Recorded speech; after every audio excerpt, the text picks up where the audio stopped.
Shalom Braka, everybody. A new and exclusive. While I'm in the car, excuse the noise all around, but we get it down, and we get down any way that we can. So, take a look at the screen. YouTube, you don't know, but you about to. Shout outs. Wow, they living life dangerously, cutting in front of cars like that. Sorry, y'all. Shout out Claudia Lamont, a representative of the Senate in Vermont, doing real good things for the youth and the next generation, and experiencing these things and being a part of the fixing of the problem. Now, we have on Facebook a very detailed message and all of what she's going to do, but because I'm in a car, I took snapshots, and this is what we have for YouTube. So as we get into eternal life,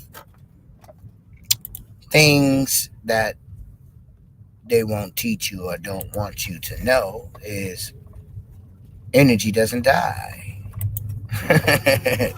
So let's get ready, and as I get ready and bring up the screen, I'm going to play a video for you.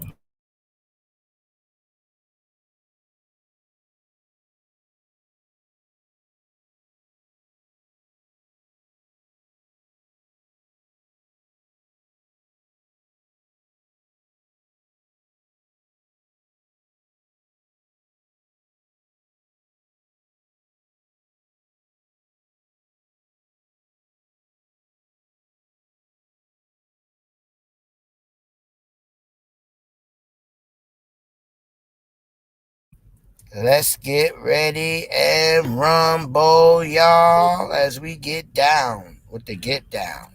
Let me show you how it goes. Resurrection, rebirth, and all those things that make our heads spin. Let's read.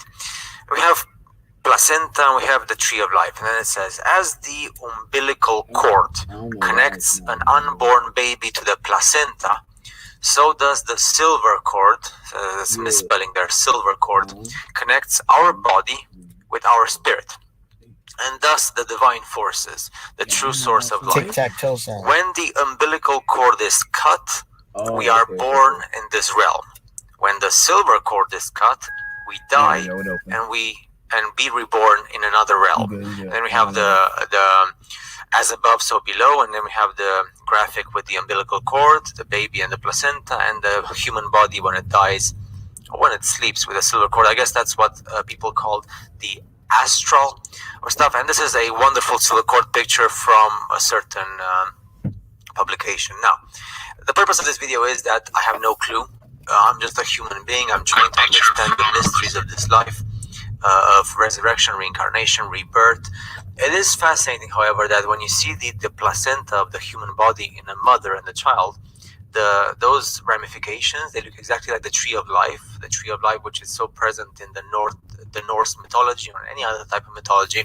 Also, that ramification is the same as the Lichtenberg effect, when you have electricity passing through a certain material like wood, or when you go to Google Maps or Google Earth and you see the earth from above, from a drone, and you see places like the Grand Canyon with the rivers or the deserts, and you see those ramifications as if energy has dropped from the dome, which is electromagnetic in nature, and hit the earth, and then the ramifications. And the same happens with our lungs in our human body. The lungs have the same ramifications. The heart, the arteries and the veins in our human body, the same ramifications, and the leaves of the trees as well. Now, I do not have any experiences with resurrection, reincarnation, or rebirth. I have no experiences with astral. I do not take any drugs or ayahuasca or whatever, so I would prefer, if you have experiences, to be able to have them without taking any substances in your body. I am trying to understand these things the same way as you do.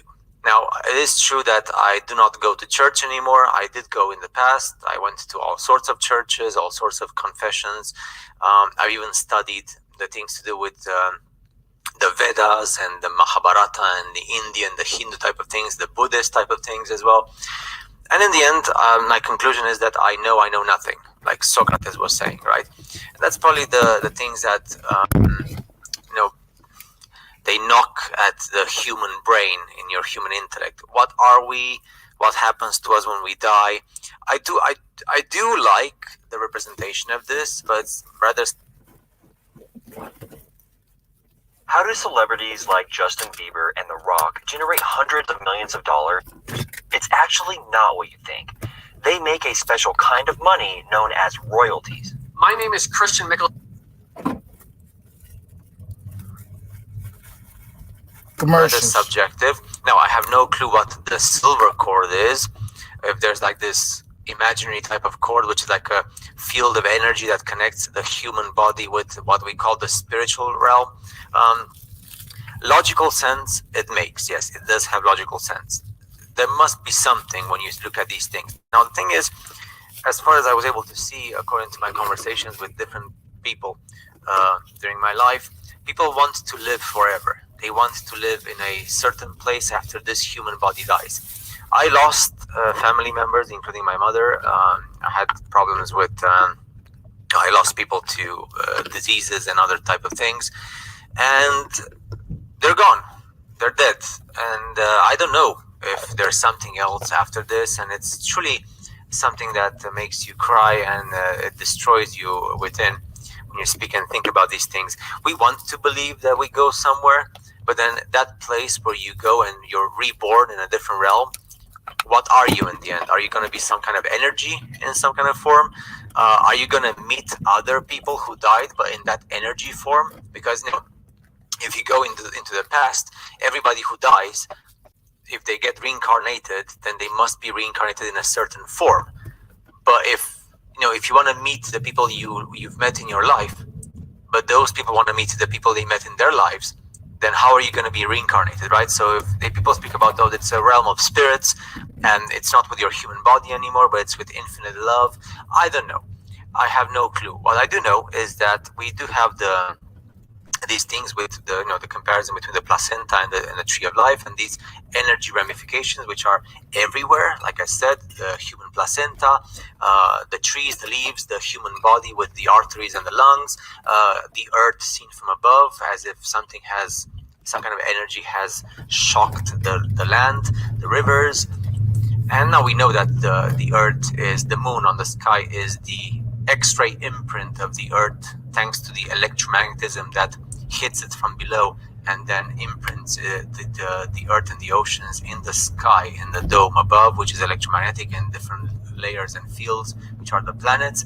So once you know all that, you realize that there's more questions to answers. Now, the purpose of this video was not to bring more questions in the equation, but rather to give you a graphical interpretation of this whole placenta thing with the umbilical cord. You're born, but then again, what's the connection between this and being a clone? Because we can create human clones, and now that we know about the incubators and the human reproduction and repopulation project of the 1800s in the world, what's the difference between being born as a clone from other clones, or being born as a natural human originally and not artificially? Or were the first humans all born artificially and then they were left to multiply?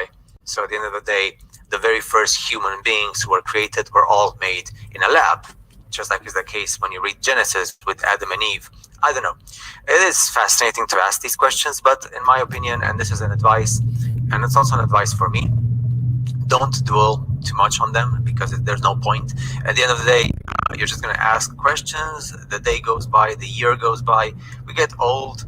I am 35 years old as of this video, and I can say that too much knowledge is affecting the brain and the mind and the body, and we just get older and we have no answers, and at the end of the day we die. So try to be happy. I'm trying to be happy as well. I'm trying to change my life and find some kind of happiness. I realize that happiness, independently of what we believe in, and if we do believe more or less in astral and reincarnation and resurrection and rebirth and all that stuff, what's true is that we want to be happy in this life, and I've seen that nobody is happy.